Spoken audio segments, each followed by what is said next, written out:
Hi, this is Steve Rowe, Executive Director. Today is actually Tuesday, August 31st. I'm recording the message on Tuesday. It will be uploaded and available to you on Wednesday, September 1st. I want to start with a COVID update and a few different points related to COVID.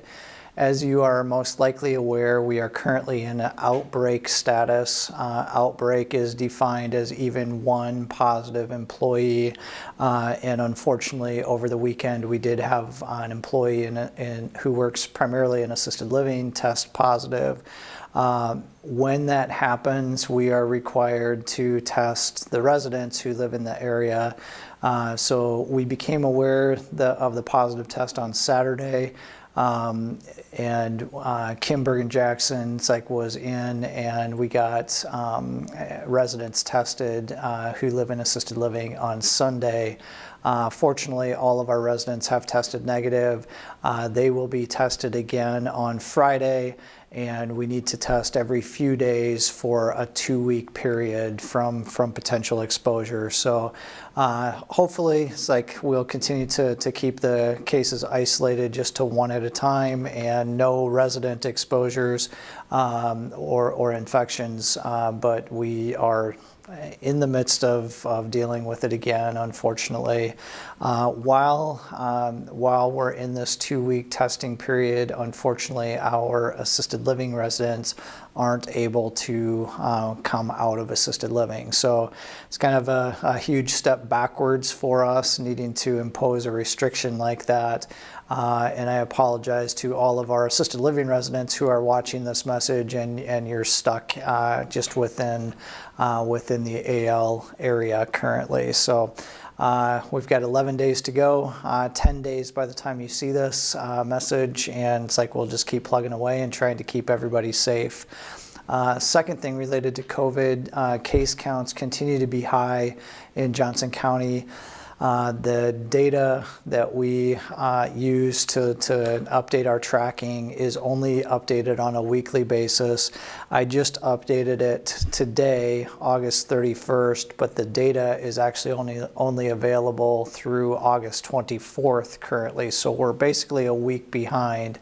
With what I was able to update, we are averaging 35 new cases per day over the most recent 2-week period. Again, that is a week behind. The positivity rate was down slightly from its previous point, and it's at 7.2%. So it's we'll keep that updated and keep an eye on it as new information is available. And I guess that's what we know right now. I know that there is a concern or a rumor floating around, and thanks to the people who share these rumors with me, about that we are going to close to visitors again. I want to dispel that rumor.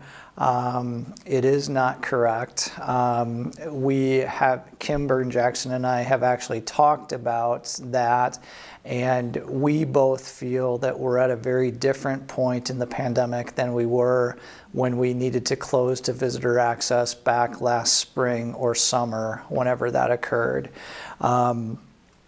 What's different now is that all of our residents are vaccinated, nearly all of our staff are vaccinated, and for people who get COVID, after vaccination, generally they are not getting as sick or dying from COVID. So we clearly want to prevent that, but we do not have any plans to restrict visitor access to any of you. Another thing that is different, when we closed down to visitors last year, the federal regulations for nursing homes actually prohibited us at that point from allowing visitors into the building. Back last fall sometime, the regulations changed, and it actually required us to allow visitors into the building. And I have not heard anything at all about any of those regulations potentially changing. So I can't see us going to a situation where we would be more restrictive in independent living than we are allowed to be in our health center level of care. So again, we're just at a very different stage of the pandemic. Hopefully, it's like we will get through this as successfully as we have the other stages. And at some point here, we're talking about taking masks off again and easing whatever restrictions we have in place. But still, it's like no concern at this point that we will restrict visitor access here. As Kim and I talked about it, we actually believe that if we did that, we'd actually make people less safe, because people would go out of the Oaknall community to visit their loved ones and be in a less safe environment than within the walls of Oaknall. So no chance or no plans to change the restrictions and go back to anything like we had last year. Last thing I want to talk about is just how strange these times are. As Kim and I were talking earlier today, it's hard to even remember a time when we were doing our jobs pre-COVID. I don't know what that looks like anymore. I'm so used to meeting people at the screening kiosk in the lobby, talking with them about what we're doing within the Oaknall community to help keep people safe.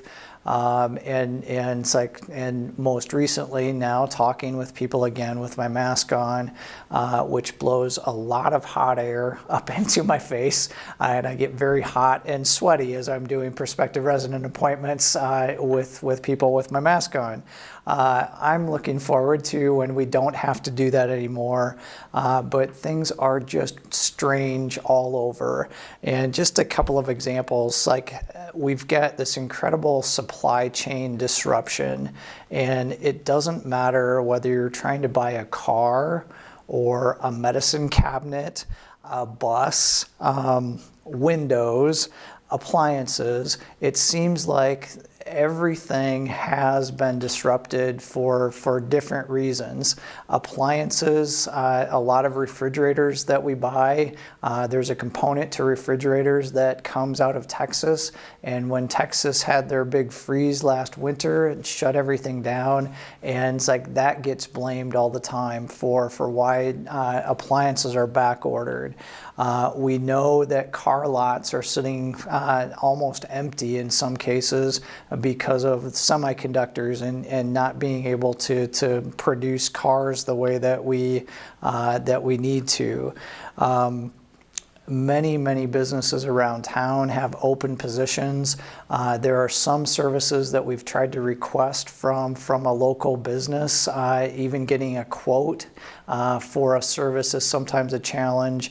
And we've actually been told in the last week that it's like a certain organization in town wasn't taking any new customers because they don't have enough employees to service their existing customers.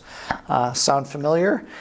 Eerily so, unfortunately. So I just want you to know, it's like it's not just us. It's happening everywhere. It's like if you go around town, it's like it's not uncommon that certain restaurants are closed for a day or two of the week because of staffing considerations. I want you to know that we are working hard to try to recruit and hire new employees. Since June 1st, we've hired over 30 new staff members. So there are new faces in our hallways. We just can't get people hired fast enough to fill all the open positions that we have. But we are working hard at doing that so that we can get our service levels back to where we want them to be. So that's all I have for you today. Hope things are going okay. If you have any questions, feel free to reach out. Take care, and we'll talk with you in a couple of weeks. Bye.